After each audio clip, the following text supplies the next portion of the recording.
नमस्कार। जय श्री कृष्ण। श्री गणेशाय नमः। ओम नमो भगवते वासुदेवाय। ओम नमो भगवते वासुदेवाय। मैं आपको श्रीमद् भागवत महापुराण का हिंदी में अर्थ एक एक श्लोक का सुना रही हूँ। अभी मैं आपको महात्म्य ही सुना रही हूँ। यह 5वां अध्याय का 9वां वीडियो है महात्म्य का। इसमें 3 वीडियो बनाऊंगी क्योंकि 90 श्लोक है। छोटा वीडियो रहेगा तो आप पूरा सुन लेंगे।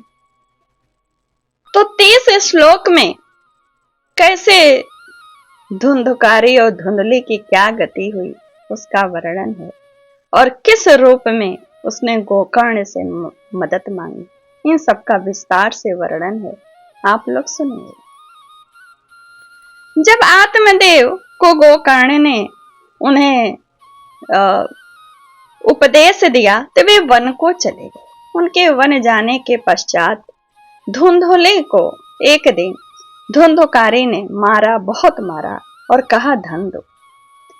धन न देने पर उसने कहा कि जो लकड़ी जल रही है जिसे लुवाठी बोलते हैं, इससे तुम्हें मारूंगा। उसके इस कृत्य को देखकर उसकी मां धुंधली डर गई और रात्रि में कुएं में जाके गोकर्ण जो ऋषि मुनि थे, गाय के पुत्र थे, आत्मदेव के पुत्र थे, उस फल से उनका जन्म हुआ था, गाय खाई थी। उन्हें उस मृत्यु से न दुख हुआ न कष्ट हुआ, निर्विकार भाव से वे चले। और मां के मृत्यु के पश्चात धुंधकारी ने उसी घर में 5 वेश्याओं को ला करके रखा। सदा उसको चिंता बनी रहती थी उन वेश्याओं के भरण पोषण की। एक दिन वे वेश्याएं कहती हैं, मेरे लिए नए आभूषण लेके आओ, वस्त्र इत्यादि। यह चोरी करके ले आया। उसकी चोरी की आदत को जानकर 5 आपस में सलाह करती हैं कि एक न एक दिन यह राजा के दृष्टि में पड़ेगा, यह पकड़ा जाएगा, रोज रोज चोरी करता है। इसके साथ साथ ही हम लोगों का धन भी पकड़ा जाएगा और हम लोग भी पकड़े जाएंगे। क्यों नहीं इसको मार करके हम धन लेकर चंपत हो। और इस तरह वे आपस में निश्चित करके धुंधकारी को रस्सियों से कस दिया। उसके गले में फांसी लगाकर मारने की कोशिश की। उसके मृत्यु न होने पर वे जल्द उनको बड़ी चिंता हुई और उसे मारने के लिए उसके मुंह में धधकती आग अंगारे डाले। इससे वे अग्नि के लपटों से बहुत छटपटा कर उन्होंने उसके शरीर को गड्ढे में डाल दिया। और इसमें स्त्रियों के बारे में कहा गया कि जब स्त्रियां दुस्साहसी कर्म करती हैं तो किसी को विश्वास नहीं होता। वे लोगों को पूछने पर कह देती, हमारे प्रियतम धन कमाने परदेश गए हैं, विदेश, साल के अंत में आ जाएंगे। बुद्धिमान पुरुष को दुष्ट स्त्रियों का कभी विश्वास नहीं करना चाहिए। जो मूर्ख इनका विश्वास करते हैं उसे दुख ही होना पड़ता है। इनकी वाणी तो अमृत के समान होती है, जिससे कामियों के हृदय में रस का संचार होता है, किंतु हृदय छुरे की धार के समान तीक्ष्ण होता है। भला इन स्त्रियों को कौन प्यारा है? धन ही प्यारा है। वे उल्टाएं धुंधकारी की सारी संपत्ति लेकर एक दिन वहां से चंपत हो गई।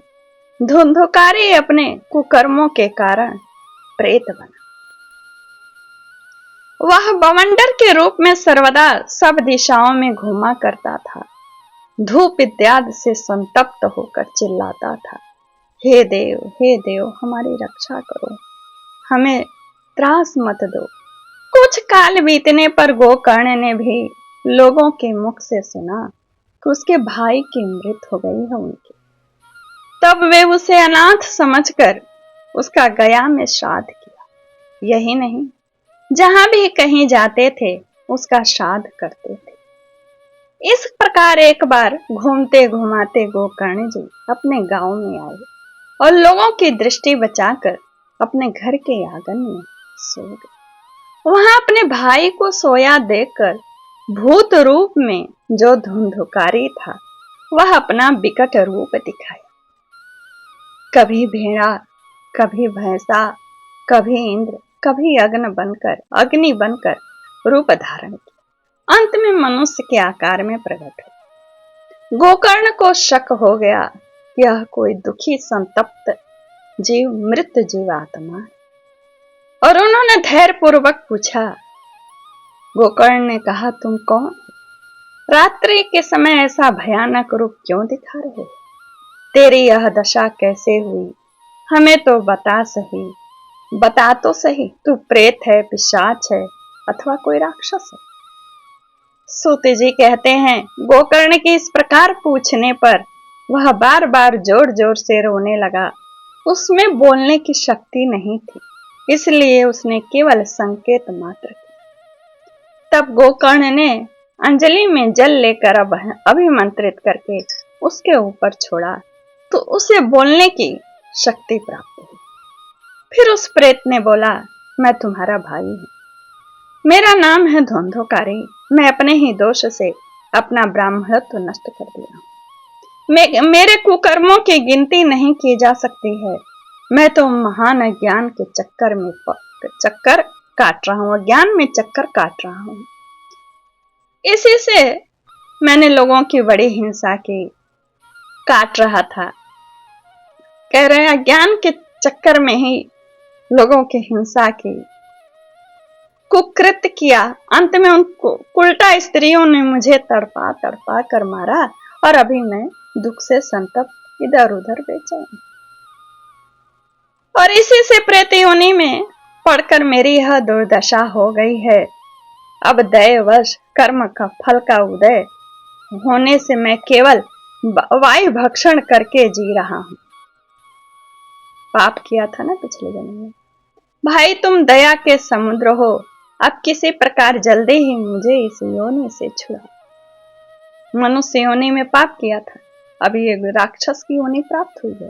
गोकर्ण ने धुंधुकारी की सारी बातें सुनी और बड़े आश्चर्यचकित हुए। मैंने तो तुम्हारा गया में श्राद्ध किया, फिर भी तुम्हारा उद्धार नहीं हुआ, और जहां जहां चाहिए वहां वहां मैंने तुम्हारा श्राद्ध किया, फिर भी तुम्हारी मुक्ति नहीं हुई।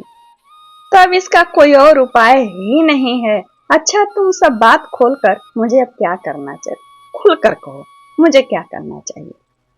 प्रेत ने कहा, मेरी मुक्ति सैकड़ों गया श्राद्ध करने से भी नहीं हो सकती। अब तुम इसका कोई और उपाय सोचो। अगले वीडियो में मैं आपको 34वें श्लोक से अर्थ सुनाऊंगी कि गोकर्ण जी ने क्या उपाय किया और वह उपाय उन्हें कैसे पता चला, और यह सबका वर्णन अगले वीडियो में होगा। लाइक कमेंट शेयर करिए। नमस्कार, जय श्री कृष्ण। ओम नमो भगवते वासुदेवाय। ओम नमो भगवते वासुदेवाय। नमस्कार।